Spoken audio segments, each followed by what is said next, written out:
આપણી દીકરી જીવતી છે કે મરી ગઈ?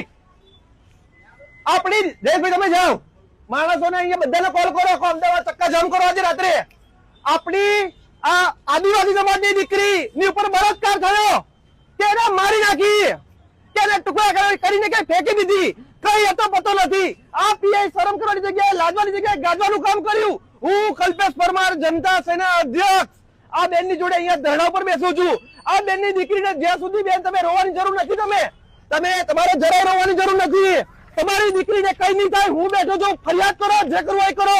ગુજરાતના તમામ આગેવાનોને કહેવા માંગુ છું, આજે હું મરી જાઉં તો મને મંજૂર છે. આ પીઆઈની જે નાટક છે, જે તાઇફા કર્યા, સામાજિક આગેવાનોને કહે છે કે તમાશો કરે છે, તેમને કહું છું હું અહીંયા બેઠો છું. કરો, જો ફરિયાદ કરવી હોય તમારે બેન રડવાની જરૂર નથી. ગુજરાતની દીકરી છે, ગુજરાતની દીકરીને શોધી લાવો, ને તો તમને શરમ કરો, ખુરશી ખાલી કરીને ઘેર જતા રહો. હું આ બેઠો છું, બેસો મારી જોડે, બીજું કોઈ નહીં બેસે. તમારા કમિશનરને બોલાવો બધા અહીંયા. ચાલો, શરમ નથી આવતી તમને લોકોને? પીએ દાદાગીરી કરે છે. ભાઈ આદિવાસી સમાજને ખાસ કહું છું, જય જોહાર. અવાજ આવવો જોઈએ, જય જોહાર. મારો અવાજ નથી નીકળતો બીજા દાડા. આદિવાસી સમાજની બેન ને ધક્કા મારીને પીઆઈ કાઢી છે. ધક્કા માર્યા. જય ભીમ, જય ભીમ, જય